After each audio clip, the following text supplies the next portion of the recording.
when you sort of birth something and you've worked so incredibly hard and it was really, really tough. But God was like, I'm breaking your heart for something else.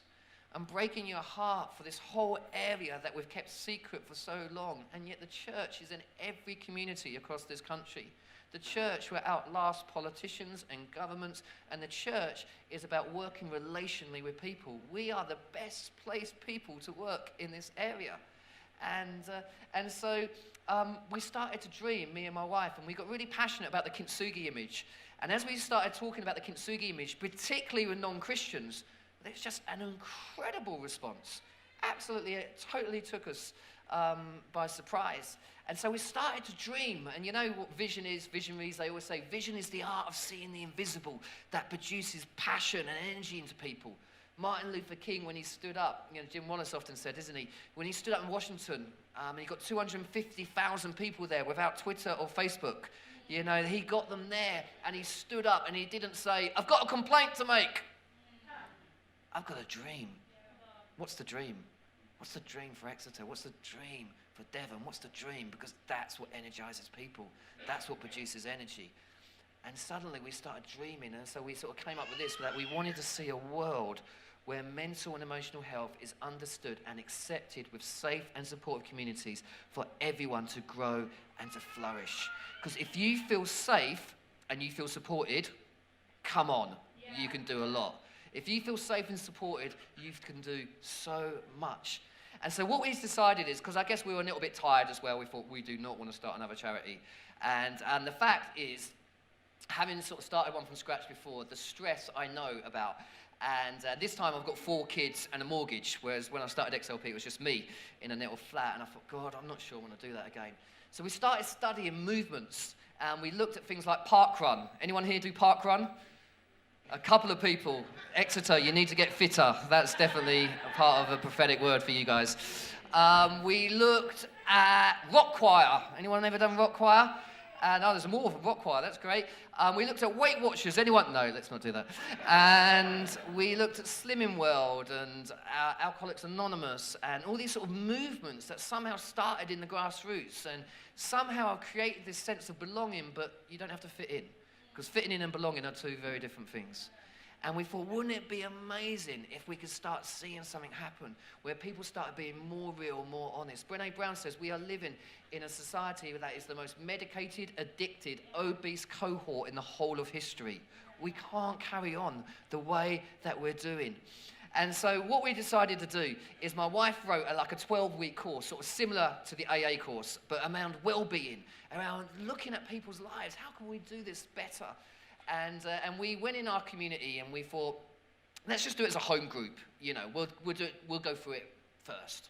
Make sure it's all kosher. But we'll invite a few people, see how they like it. So we went into the playground and we'd go up to someone going, we're starting this Kintsugi Hope Wellbeing group. And they're like, what on earth is that? And then you describe the Kintsugi thing. Oh, the gold thing. Yeah, I've heard of the gold thing. And then it's fascinating. They go, yeah, I'm broken. My husband's just left. Yeah, I'm broken. I'm in debt. I haven't told anyone. I'm an alcoholic. I suffer from anxiety. I mean, it's incredible. Absolutely incredible. And all this stuff starting to happen, and then through connections and relationships and all different things, suddenly our life group trebled in size. And they did the whole thing for 12 weeks. In fact, last week, Sunday, they were all around my house for a barbecue. We had 33 people. Wednesday, they did pub quiz. And suddenly, there's these friendships and these relationships that are starting to form. So we thought, wouldn't it be amazing if we tried to pilot it in other places? And so we basically trained churches up to run it in their community. And Diane does a whole lot of my wife, the teaching through Facebook Live, and so you get all the people coming on each week, buzzing with what's happened, and so the material is always growing. It's written in learning styles. There's 7 different learning styles that you're probably aware of, and it's been amazing. We've seen it in homeless hostels. We've seen it in other places, and just people coming together and doing life. I remember on the first week, we sat down, and I was really anxious about having all these people and working, is this going to work out and stuff? And my wife just said, turn to the person next to you and talk about a highlight and a low light in your life. High point, low point. And luckily, I turned to this guy who I'd known my whole life in church. And so I turned to him and we started to talk. And he described some of his story. We'd been in church together for 45 years, praising God. I learned more in 5 minutes than in 45 years of being in church. In the end, I said to him, I'm so sorry. I'm so sorry that somehow we've created a culture which means I didn't understand or know what you were going through. And so we prayed together, and this guy's an amazing guy, absolutely incredible, can learn so much from him. And it just started happening all over the group, because I think we need to let go of this harmful notion that there are those in need and those able to help. We need to realize that we're all in need and we can all help. And now when we do that, there is no them and us, there's just us. And there's a community, and community makes unity and diversity possible. And then we don't have to try and change someone, because only Jesus can change someone. We are not the rescuer, he is. People want to be loved and not always rescued. And so we want to create a forum where people are going to do that. And I was praying to God when I started this charity and took the risk financially, and we got hundreds of people to support us monthly, and we'll give away books and give away this just to say thank you. But we just like, God, please. Though I cannot deal with another move of your spirit that's going to be a warehouse in America with a load of session musicians and a famous evangelist, and God TV are going to beam it across the world, and we're going to call it revival. I'm like, I want to see a move of your spirit in the prisons and in the coffee shops and in the schools and in the hospitals and in the pubs and in the parks, where ordinary people just come, and it isn't led by the great and the good and the massive and the people with the biggest marketing budget. It's led by the humble and the broken and the meek and the vulnerable and the courageous. And something starts to happen because people start to be honest. I like quoting the famous theologian Winnie the Pooh. He says this: "Don't walk behind me, I may not lead. Don't walk in front of me, I may not follow. Just walk beside me and be my friend." Beauty comes from brokenness. Check out this video. This is me having a go at doing the Kintsugi thing.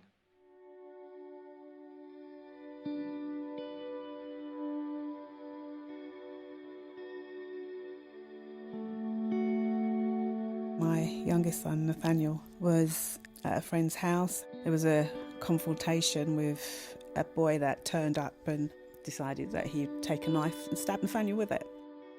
I feel like at that time I was in a bubble and feeling alone and not even knowing how to articulate that to anyone. I had to have major limb reconstruction surgery. Around the same time, my daughter got a condition called HSP and my dad got cancer. It was like a perfect storm of things going wrong. And I realised that the anxiety was really taking root in my life. And then you realise that actually you can't just carry on. And you need to show some self-compassion. Bereavement is different for everyone. What's really important is that people are able to talk to someone that they can connect with. And through that, there's a real good healing process. And actually maybe receiving help is letting go of your pride and saying, I am really broken. And as we share in our brokenness, we share in our common humanity. The brokenness is my heart, and it's in pieces. But through time, it's starting to come together again.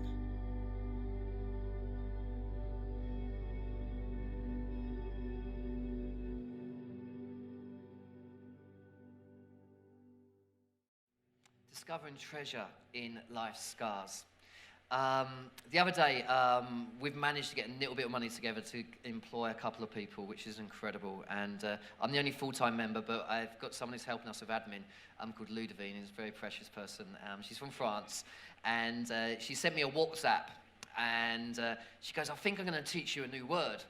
And the word is flawsome. I don't know if anyone ever heard of the word flawsome? It basically means this. I actually thought strange French woman, she hasn't got the English language down to a T at all, she needs prayer. And I looked it up in the dictionary. So I got my dictionary and I looked it up, and flawsome means this: an individual who embraces their flaws and knows they're awesome regardless.